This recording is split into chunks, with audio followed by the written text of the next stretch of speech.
स्वागत है आपका आपके चैनल राइट वे स्टडी में। दोस्तों ये सेशन जो है सुप्रीम कोर्ट ऑफ इंडिया मतलब जो आपका भारत का सर्वोच्च न्यायालय है उस पर आधारित है। तो बिना किसी देरी के चालू करते हैं इस सेशन को। पहला क्वेश्चन है, संविधान का संरक्षक व व्याख्याकार कौन है? संविधान का संरक्षक व व्याख्याकार कौन है? तो सर्वोच्च न्यायालय मतलब सुप्रीम कोर्ट, ठीक है, SC।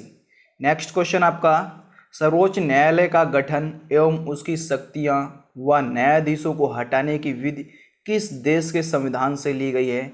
तो ये आपकी US अमेरिका से ली गई है। इसका आपका बी ऑप्शन जो है सही रहेगा।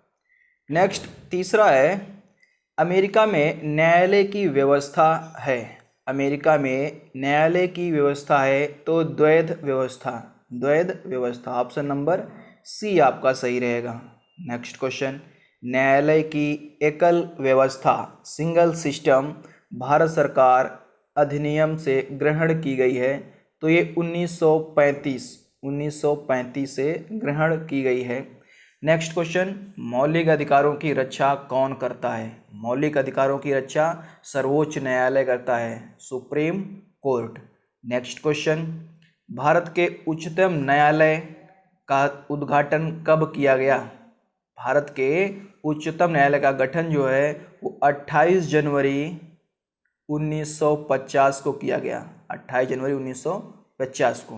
नेक्स्ट क्वेश्चन, उच्चतम न्यायालय ने देश के प्रीवी काउंसिल का स्थान ग्रहण किया था जो अब तक अपील का सर्वोच्च न्यायालय था, वो है ब्रिटेन।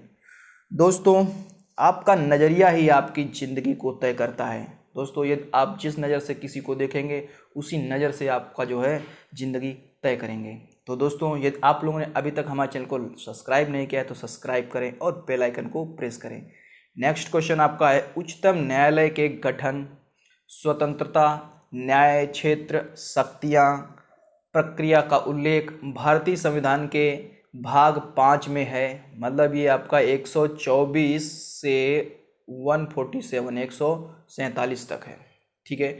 नेक्स्ट क्वेश्चन जो भाग 5 है, अगला क्वेश्चन आपका है, उच्चतम न्यायालय की स्थापना तथा गठन किस अनुच्छेद में है? तो उच्चतम न्यायालय की स्थापना तथा गठन जो है 124 अनुच्छेद 124 में है। नेक्स्ट क्वेश्चन, निम्न में से कौन सा सुमेलित नहीं है? अनुच्छेद 145 न्यायाधीशों का वेतन, ये आपका सुमेलित नहीं है। जो बी ऑप्शन है आपका 143 राष्ट्रपति की सुप्रीम कोर्ट से सलाह करने की शक्ति को देता है। अनुच्छेद 41 आपका सुप्रीम कोर्ट के आदेश सभी न्यायालयों पर लागू होना, और 139 आपका सुप्रीम कोर्ट की रिट जारी करने की शक्ति।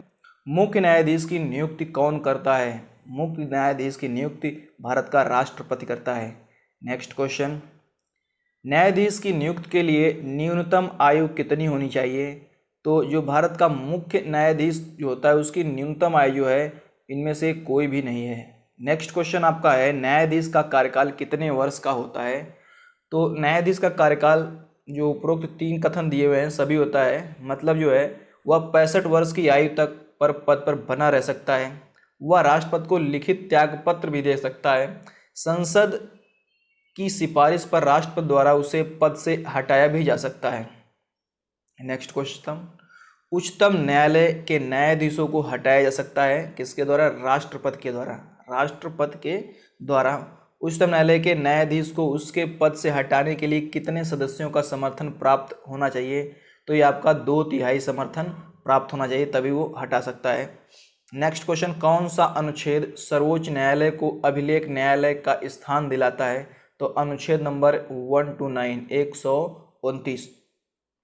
संविधान के किस भाग में उच्चतम न्यायालय के गठन, स्वतंत्रता आदि का उल्लेख मिलता है? तो ये 5 में मिलता है, भाग 5 में। नेक्स्ट क्वेश्चन, सर्वोच्च न्यायालय के जजों का वेतन किससे आहरित होता है?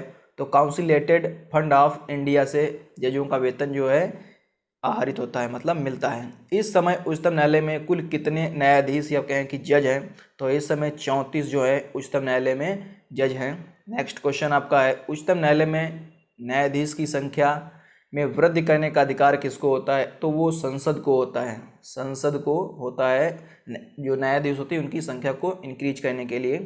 फरवरी 2009 में केंद्र सरकार ने उच्चतम न्यायालय के कुल न्यायाधीशों की संख्या 26 से बढ़ाकर कितनी कर दी?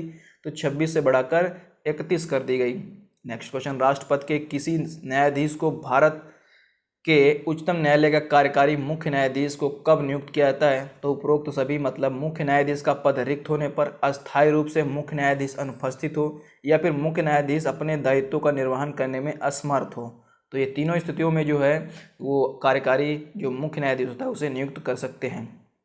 सेवानिवृत्ति मुख्य न्यायाधीश एवं अन्य न्यायाधीश की पेंशन उनके अंतिम माह के वेतन का कितने प्रतिशत होता है? तो 50%। जैसे कोई भी आपका न्यायाधीश जो है 1 लाख पर रिटायर हो रहा है तो उसकी पेंशन जो है आपकी 50,000 बंधी रहेगी। संविधान के उच्चतम न्यायालय का स्थान कहाँ घोषित किया गया? तो वो दिल्ली में किया, ठीक है, दिल्ली में। तो अगला क्वेश्चन है, निम्न में से किसे यह अधिकार प्राप्त है वह उच्चतम न्यायालय के पीठ देश में कहीं और स्थापित कर सके? तो इसका जो सही आंसर रहेगा वो डी रहेगा। सुप्रीम कोर्ट के मुख्य न्यायाधीश को यह अधिकार प्राप्त है कि वह राष्ट्रपति से पूर्व अनुमति लेकर वह उच्चतम न्यायालय की पीठ देश में कहीं और स्थापित कर सकता है। नेक्स्ट क्वेश्चन, सर्वोच्च न्यायालय ने संविधान की आधारभूत संरचना की घोषणा किस मामले में की थी? तो केशवानंद भारती मामला में, केशवानंद भारती मामले में। नेक्स्ट क्वेश्चन, जनहित याचिका कहाँ दायर की जाती है? तो जनहित याचिका आपकी सुप्रीम कोर्ट में दायर की जाती है। नेक्स्ट क्वेश्चन, यदि राष्ट्रपति और उपराष्ट्रपति अनुपस्थित हों तो भारत के राष्ट्रपति पद को कौन संभालता है? तो सर्वोच्च न्यायालय के मुख्य न्यायाधीश, सर्वोच्च न्यायालय के मुख्य न्यायाधीश उस पद को संभालते हैं। भारत के प्रथम मुख्य न्यायाधीश कौन थे? तो भारत के प्रथम जो मुख्य न्यायाधीश थे वो एच.जे. कानिया थे, एच.जे. कानिया। तो ये रहे कुछ क्वेश्चन आज के। आशा करता हूँ कि ये सेशन आप लोगों को अच्छा लगा है। यह सेशन अच्छा लगा है तो लाइक करें और सब्सक्राइब करें हमारे चैनल को। और दोस्तों यदि कोई भी सुझाव है तो कमेंट बॉक्स में करें। जय हिंद, जय भारत, वंदे मातरम।